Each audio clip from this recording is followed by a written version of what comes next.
La campagne électorale fédérale est bien lancée dans Beauport, Côte-de-Beaupré et d'Orléans-Charlevoix. C'est une lutte à trois entre trois femmes qui se dessinent à l'heure actuelle. D'abord, la députée sortante Caroline Desbiens, candidate du Bloc québécois, souhaite que la population lui renouvelle sa confiance. Elle considère avoir tout ce qu'il faut pour mériter un deuxième mandat. Je la rencontre aujourd'hui à l'occasion de son lancement sur la Côte-de-Beaupré.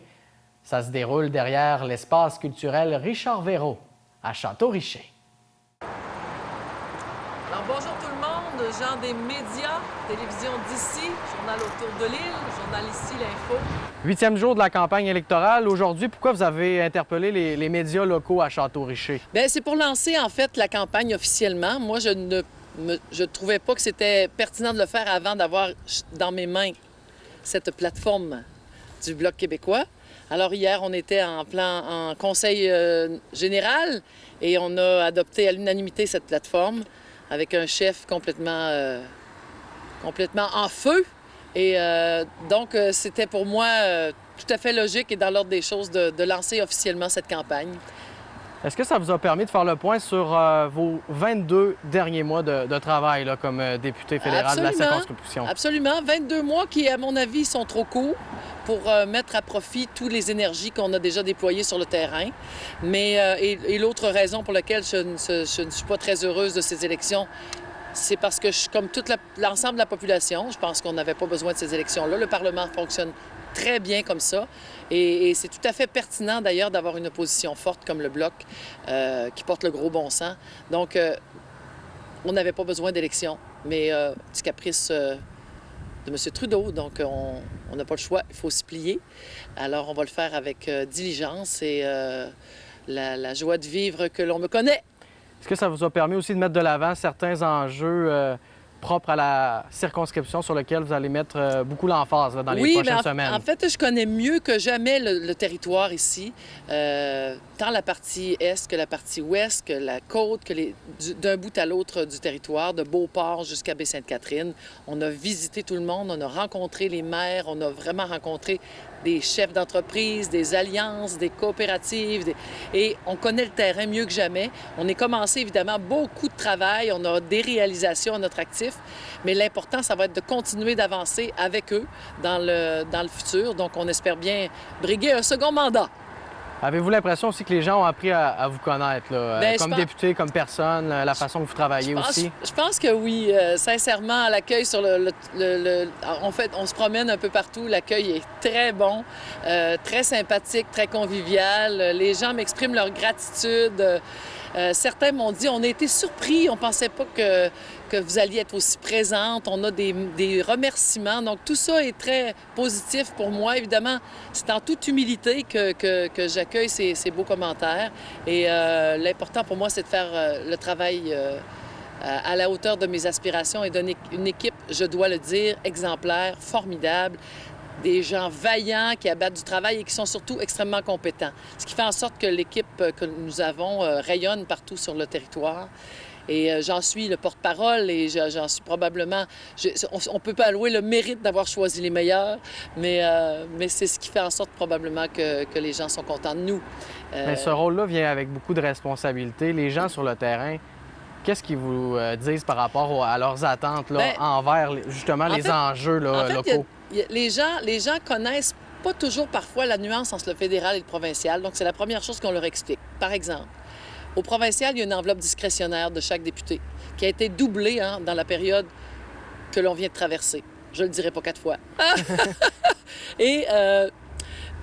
Et donc, il faut leur expliquer que nous, on n'a pas d'enveloppe discrétionnaire. On a seulement un budget de publicité qui est plafonné à un certain montant. Donc, quand on a expliqué ça, les gens comprennent. C'est la même chose au niveau des juridictions. Le Bloc québécois demande au fédéral de ne pas s'ingérer dans les juridictions du province, comme il veut faire, par exemple, pour les transferts en santé. On leur dit non, non, non, nous autres, on veut l'argent, on sait où sont nos besoins, on veut le placer, l'argent, où est-ce qu'on veut. Donc, c'est un exemple. Donc, on n'ira pas, nous, le Bloc, sur le terrain, s'ingérer dans les juridictions provinciales. Donc, il nous reste les juridictions fédérales et celles-là, évidemment, on s'en occupe haut et fort et à la mesure de des besoins qui existent sur le terrain. Et notre autre force, je pense, c'est que quand c'est bon pour le Québec, on vote pour. Quand c'est contre, quand c'est pas bon pour le Québec, on s'objecte, on propose mieux. Donc, ça fait en sorte qu'on est constructif et que le bilan qui est derrière nous démontre qu'il y a plusieurs de nos propositions qui ont été mises de l'avant par le gouvernement. Mais c'est le mérite, ils prennent le mérite en ce moment, mais le chef du Parti libéral se plaît à dire qu'il y a un grand bilan, mais les propositions sont venues de nous. Alors, pas toutes, mais beaucoup. Et ça fait en sorte qu'on est constructif et qu'on est même apprécié à un certain moment par le reste du Canada qui nous disent parfois qu'on est pertinent puis qu'une chance qu'on est là. Donc, voilà, pourquoi pas. Puis justement, vous avez de nouvelles propositions à l'intérieur de cette plateforme-là. Oui. Est-ce qu'il y a des idées qui pourraient intéresser les gens de la région, là? Bien, en fait, on peut travailler sur deux plans. On peut travailler sur le territoire, dans des enjeux très précis comme l'assurance-emploi, comme l'immigration, comme les travailleurs étrangers temporaires, le soutien à l'agriculture, la gestion de l'offre. C'est des choses qui concernent le territoire, mais qui sont aussi défendues sur le plan national.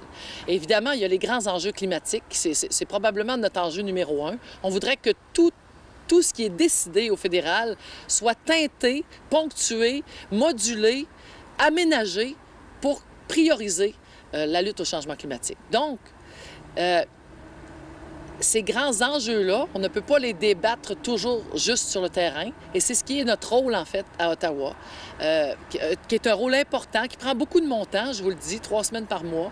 Mais mon équipe... Oh, pardon. Mais mon équipe est... Je bouge, moi. Mon équipe est sur le terrain, eux autres, quand même constamment. Donc, puis on rencontre les gens qu'on a rencontrés. On a une agenda serrée, évidemment.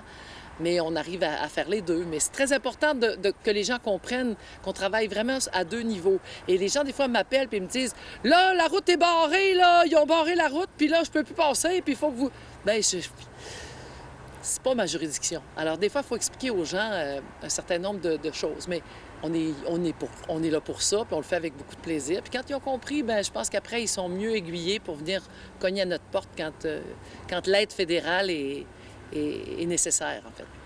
En terminant, vous avez l'occasion de vous adresser aujourd'hui plus directement aux citoyens du comté. Est-ce qu'il y a des éléments qui sont importants de prendre en considération là, lorsque les gens vont se présenter là, pour voter? Si vous pouvez nous faire un petit pitch de vente aujourd'hui. Un petit pitch de vente.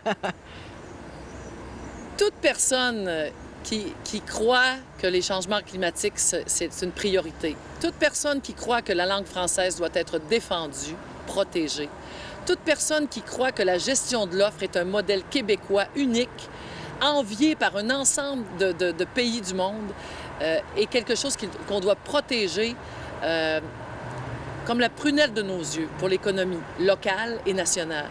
Toute personne qui croit que le Bloc québécois est pertinent, que ses propositions sont tournées vers le Québec et qui a confiance en Yves-François Blanchet et sa troupe, peuvent voter pour le Bloc québécois. Les gens qui ont peur de l'indépendance, je vous dis une chose. Nous croyons fondamentalement que la solution absolue pour le Québec, c'est l'indépendance. Nous comprenons que les Québécoises et les Québécois, en ce moment, ont choisi une autre option. On la pense temporaire. On est là pour garder le Québec économiquement, socialement, culturellement, le plus fort possible. Et pour ça, il faut défendre nos intérêts à Ottawa parce que c'est pas normal pour eux autres. Ils ne se lèvent pas le matin en disant « Qu'est-ce qu'on ferait bien pour le Québec aujourd'hui? » Ça vient pas tout seul. Il faut être là pour leur rappeler. Alors, c'est ça notre rôle. C'est pas le Bloc québécois qui va faire l'indépendance du Québec, c'est sur les Québécois. Mais ça nous permettra toujours de démontrer où sont les faillances du fédéralisme, où sont les défaillances du fédéralisme. Un fédéralisme qui tend à être centralisateur. Et nous, ce qu'on veut, c'est plus d'autonomie alimentaire, d'autonomie vaccinale, d'autonomie linguistique. Et c'est tout ça qu'on défend à Ottawa.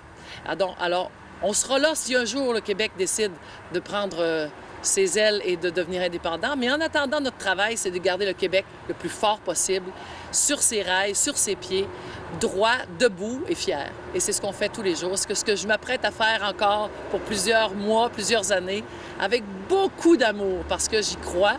Et c'est pour ça que je me suis investie en politique. C'est pour faire une petite différence dans la vie des gens. Et je pense que c'est très bien commencé. Alors, j'ai totalement confiance en la population de Beauport, Côte-de-Beaupré, l'île d'Orléans, Charlevoix. Et je suis certaine qu'on se revoit à la fin septembre. En toute humilité, j'espère bien qu'on se retrouvera. Merci beaucoup pour l'entrevue. Bonne chance pour la campagne puis pour l'élection aussi. Merci. Merci beaucoup d'être là. Merci beaucoup.